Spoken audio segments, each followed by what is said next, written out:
હા હવે તો છોકરીઓ ગાડી હાંકવા મળી જો આપણે આગળ ગાડી નથી લે કેમ ભાઈ પલી ઉતરી ગયેલી ખીચડી રેખું મોટું થઈ ગયું તો શું કરવું? હા, આપણા ગામમાં વાંડા સંમેલન આવે ઈ ના ઠેઠ ખબર પડી ગઈ. લે હું ખબર પડી ગઈ આપણા ગામમાં વાંડા સંમેલન આલે ઈ તે ના પાડી દીધી. બે વાર જોવા જતા હતા ઈ નો જવા દીધા એમ ને તો આ તો નો જ જવા દે ને આપણા ગામમાં 20 વાંડા રખડે એ બધાનું કોઈ ગામનું વિચારતું નથી અને બીજાના લગ્ન કરાવે. હવે તમે જાવ ને, તમારે હારે રહેવાય જ નહીં. હા તો જા નો રહેવું ત્યાં બે આવા હું કરવા આવે મારી દુકાને વાંડા સમેલ દે ચાલુ જ રહેશે ગામ આખામાં કોઈના લગ્ન થવા જ નથી દેવાને થાય તોય તોડાઈ નાખું. લે આવો લાલુ દાદા કઈ ધોપતા હું આવ્યા એ ગોકુળિયા તને કઈ જાતું નથી? મને તો થાય ને લગ્ન કરવા એમ ઘણું થાય તો કોઈક છોકરી દેવું જોવે ને. લા લગન ની વાત નથી કરતો. તો લગ્ન ની સીઝન હાલે તો એની જ વાત કરું ને હું કઈ બીજી વાત થોડો કરું. એ ગોકુળિયા ધોકા નથી પડતા તને? ધોકા? હા. એ લાલુ દાદા કોક ની હળી કરવી તો ધોકા જ પડે ને. એ ગોકુળિયા પણ મેં તો કોઈની હળી નથી કરી. આમ જો ખાલી ગગા સીટના ઘરે ગયો ને તેના ધોકા પડ્યા. એ લાલુ દાદા તમને ખબર નથી ગગા શેઠ ને કેટલા પૈસા તમારે દેવાના છે. ધોકો નો લે તો તમને હું આમાં પૈસા આપે ઈ કાઈ? એ ગોકુળિયા ગગા સીટે ધોકા નથી માર્યા. હો એના ઘરે હાથે ધોકા મારતું તું કોક. હે હા હાથે ધોકા મારતું તું? હા ગોકુળિયા કર ભંગી નાખી મારી.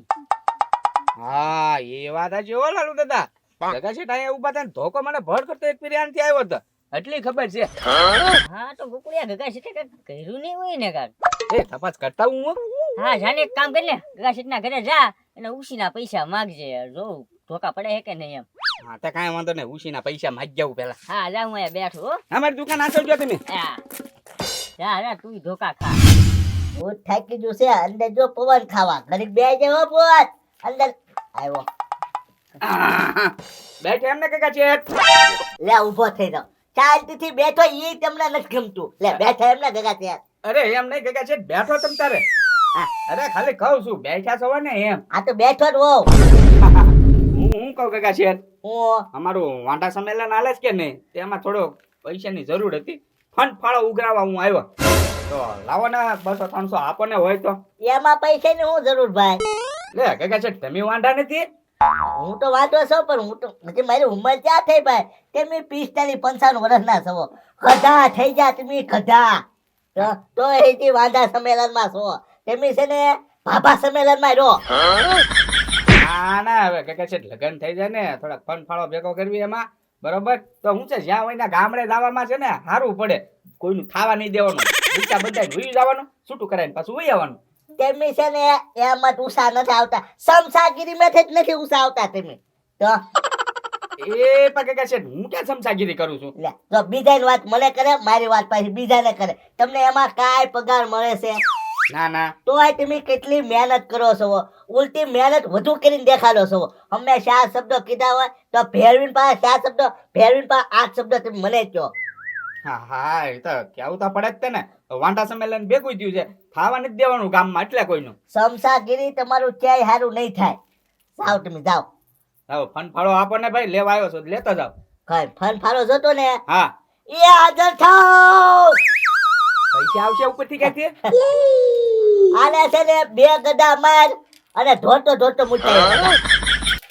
ઓ બાપા એ ગગા શેઠ કોણ મારે છે? એ કોઈ નહીં ગદા માર અને ઢો ને બાપા મારી પાસે આવ્યો છો લે પૈસા માંગવા હું થોડો આપું. ઓય બાપા હજી આવ્યા ન થાલું ખાઈ લો થોડું.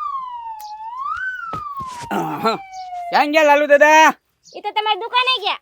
હે તમારી દુકાને બેઠા ઈ. એલા હા મારે જ ભૂલાઈ ગયું. એક કામ કરો ફંડ ફાળો આપો લાવો હું ભેગો કરું છું. પણ હેનો ફોન પાડો હજી દુરાટીને વાર છે. અરે થોડા ટેટુ ફંડ ફાળો નથી માંગતો હું કાંઈ. તો અરે અમારું વાંડા સંમેલન ભેગું થયું કે નહીં એમાં પૈસાની થોડીક જરૂર છે ક્યાંક રિક્ષા ને એવું બંધાઈને જવું પડે કે નહીં તો એનું ભાડું ભેગું કરવાનું છે આ બધાનું તોડાવા હાટું. પણ ઈ ક્યાં વાંઢા છે? હવે એ વાંઢા હતા 55 વર્ષે લગ્ન થઈ ગયા એટલે અમે 45 વર્ષના આટા મારવી તો અમારા ક્યાં લગ્ન નથી થતા હજી. શું કરવું? એક કામ કરો, પૈસા તમારા આગળ ન હોય ને, એક કામ કરો, ગગા શેઠના ઘરે જાવ, ત્યાંથી 200 રૂપિયા લાવીને દો, તો તમારે બકી જાહે તમ તારે. એ હારું ખાવા નથી દેતા. અમારે સામું તો કઈક જોવું જોવે ને, વાંઢા સંમેલન હાંકવી છે, પૈસાની જરૂર છે, તો એ બધા પરણેલા છે તો પૈસા દેવાના જ નહીં. લ્યો, એના લગ્ન થઈ ગયા હતા, હાલો આપણે તો. તારે પૈસા દેવાના છે કે નહીં? નથી દેવાના ને? કાંઈ વાંધો નહીં, જોજે તું. આને પેલા ભૂત પાછળ મોકલવું જ પડશે. હા, એ ગગા શેઠ ફંડ ફાળો લાવો. ફન ફાળો? શેનો ફન ફાળો? વાંઢા સંમેલનનો. પણ તમે ક્યાં વાંધા છો? મને ગોકુલભાઈ મેકલી. શેઠ, મેં ગોકુળિયાને પૈસા ન આપ્યા એટલે ગોકુળિયા આવડા મોકલ્યા એમ ને? હા, ઉભા રહેજો તમે. એ હાજર થા. આને ગદા માર અને મારતો રસ્તે ઢોળાય. ઢોળાય. બહુ વાર લાગી, હજી નો આવ્યા. હું ગોકુલભાઈ તમે છે. પણ હું થયું? અને હાથે હાથે ધોકા પડતા થાવ. હા, હવે પાકું થઈ ગયું. લ્યો, ત્યાં કઈક ધોકા પડે છે. તમને ધોકા પડ્યા, લાલુ દાદાને ધોકા પડ્યા, મને ધોકા પડ્યા. કાંઈ વાંધો નહીં, સમજાઈ ગયું. તમે બેઠો તમે તાર હું જાવ. એ હારું. હલો. હા હા, તે આવે તે ફોન કરાવું. હાલો ને. હે 30,000 રૂપિયા લેવાના છે. હું વાત કરો. હા તમે જો, એટલે આમ જો થોડુંક તાકાતથી ખીજાવ ને એટલે 30,000 તમારા મોકલાવી જ દેશે. આમ થોડુંક ખીજાવાનું રાખો એટલે એ મોકલાવી જ દેશે. હા, હવે આપી દેશે તમારા. હા હા, લ્યો ઉભા આપું. હાલા કુકલિયા ફોન આવ્યો. એ લાલુ દાદા કોણ છે? રમેશભાઈ.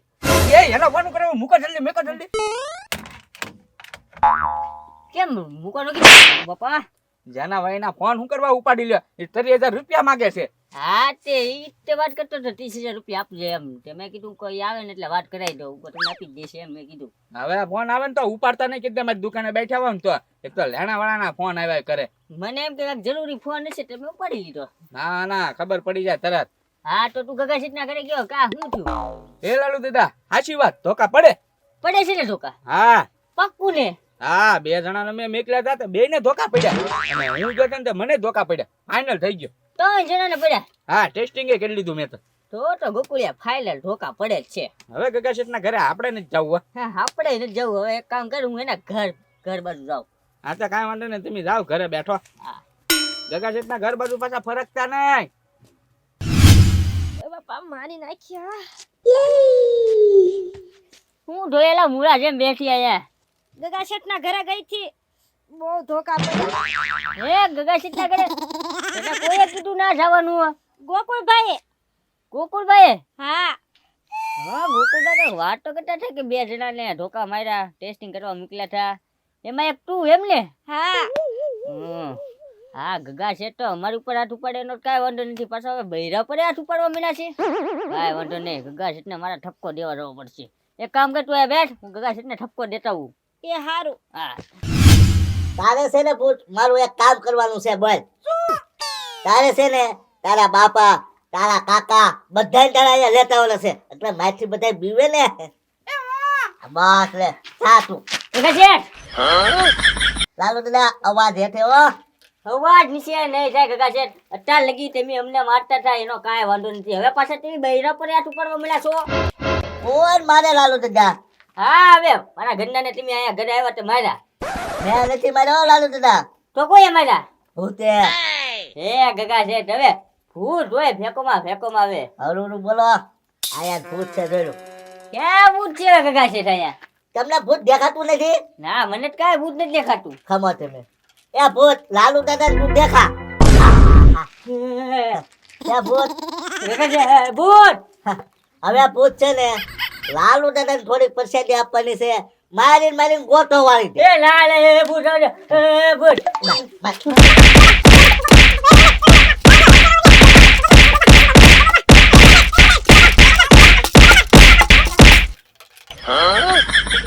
એ ભૂત, મેં એટલું બધું મારવા ન કીધું. મારીને ખાલી ગોટો વાળવાનો હતો. એટલો જોતો લાલુ દાદા ગોટો નહીં પણ મારી નાખ્યા.